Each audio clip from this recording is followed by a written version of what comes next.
सभी का स्वागत है और मैं हूँ आपके साथ भारती लूथी। आइए बढ़ते हैं खबरों की ओर। आजाद समाज पार्टी द्वारा दतिया जिले के इंदरगढ़ में संविधान बचाओ देश बचाओ महारैली का आयोजन किया जा रहा है। इस महाआयोजन में पार्टी के राष्ट्रीय अध्यक्ष चंद्रशेखर आजाद मुख्य अतिथि के रूप में उपस्थित रहेंगे। रैली का उद्देश्य हाल के समय में बढ़ रही गैर संवैधानिक गतिविधियों और जातिगत घटनाओं के खिलाफ एक संगठित आवाज उठाना है। प्रेस वार्ता में डीपीएसएस प्रमुख और वरिष्ठ नेता दामोदर यादव ने कहा कि मध्य प्रदेश में हाल में कथित संतों जैसे धीरेन्द्र शास्त्री और प्रदीप मिश्रा के द्वारा मुनावाद को बढ़ावा देने का प्रयास हो रहा है जो संविधान के खिलाफ है। उन्होंने बताया कि यह वही स्थान है जहां हाल ही में हिंसक झड़पें हुई थी और इसी विरोध में यह रैली आयोजित की जा रही है। यादव ने कहा कि 6 दिसंबर को बाबा साहब डॉक्टर भीमराव अंबेडकर के परिनिर्वाण दिवस पर ग्वालियर चंबल क्षेत्र से बड़े आंदोलन की शुरुआत होगी। इस मौके पर ओबीसी आरक्षण, प्रमोशन में आरक्षण और कथित गैर संवैधानिक यात्राओं पर भी चर्चा की जाएगी।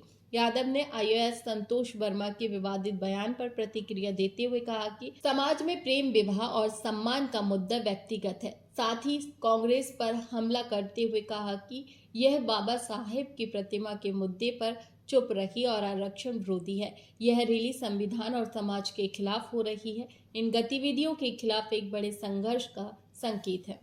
बाबाओं के खिलाफ एक पुतला दहन करने जा रहे हैं। भैया शांत रहना जरा। देखिए, सभी पत्रकार साथियों, आपको बहुत बहुत धन्यवाद कि आप यहाँ शॉर्ट नोटिस पे पहुँचे। आपको जानकारी शायद लग गई होगी कि कल आजाद समाज पार्टी के राष्ट्रीय अध्यक्ष और भीम आर्मी के चीफ सांसद आदरणीय भाई चंद्रशेखर आजाद जी ने घोषणा की है कि आडंबर, पाखंड और जातंकवादी घटनाओं के खिलाफ मोर्चा खोलने के लिए और उनके खिलाफ एक बड़ा आंदोलन और छेड़ने के लिए एक बड़ी रैली का आयोजन किया जा रहा है।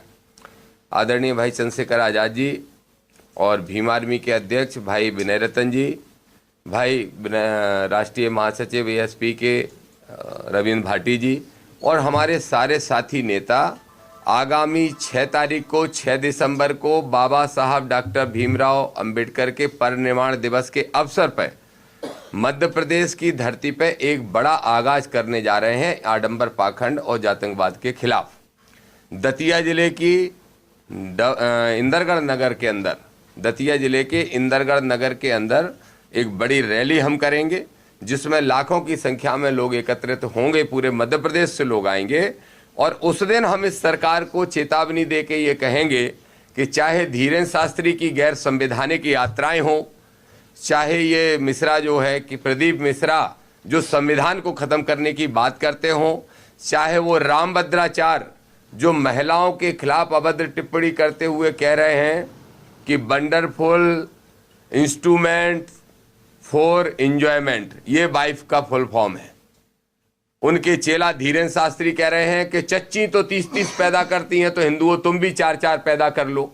ऐसे नालायक तथाकथित संतों पर प्रतिबंध उनकी कथाओं पे भी लगना चाहिए और इनकी गैर संवैधानिक यात्राएं भी बंद होना चाहिए। इसके लिए और संविधान को बचाने के लिए हम सब साथी आगामी 6 दिसंबर को दतिया जिले के इंदरगढ़ में बड़ी रैली, बड़ी सभा करने के लिए जा रहे हैं। दूसरा विषय है, आप सब जानते हैं कि अभी मध्य प्रदेश के अंदर रोज जातिवादी घटनाएं घटने के बाद भी रोज धीरेन्द्र शास्त्री के द्वारा संविधान विरोधी बयान देने के बाद भी कांग्रेस मौन है, कांग्रेस चुप है। आपने देखा होगा ग्वालियर में बाबा साहब डॉक्टर भीमराव अंबेडकर की स्टेच्यू लगाने के मामले में भी कुछ जातंकवादी लोग विरोध कर रहे हैं, उसमें भी कांग्रेस चुप है। तो मैं आपके माध्यम से कांग्रेस से पूछना चाहता हूं, राहुल गांधी जी से पूछना चाहता हूं कि क्या सिर्फ चुनाव में किताब दिखाने के लिए खड़े होते हो लेके संविधान की? क्या वास्तव में संविधान की लड़ाई लड़ना चाहते हो या हमारे लोगों को आज भी मूर्ख बनाना चाहते हैं? आज भी जब संविधान रोज तार तार किया जा रहा है, धीरेन्द्र शास्त्री की यात्रा का विरोध क्यों इस कांग्रेस ने नहीं किया? जवाब दे दे ये कांग्रेस। क्यों धीरेन्द्र शास्त्री की यात्रा के साथ साथ रामभद्राचार्य के अनर्गल बयानों का विरोध ये कांग्रेस नहीं करती है? क्यों बाबा साहब की स्टेच्यू लगाने की वकालत कांग्रेस नहीं कर रही है? तो हम आपको स्पष्ट तौर पर कहना चाहते हैं और मोहन यादव जी से भी कहना चाहते हैं, किसी गलत फहमी में ना रहे। आरएसएस आरएसएस सोच रही है मध्य प्रदेश को एक प्रयोगशाला बनाना चाहती है, संविधान को खत्म करने की एक भूमि तैयार करना चाहती है।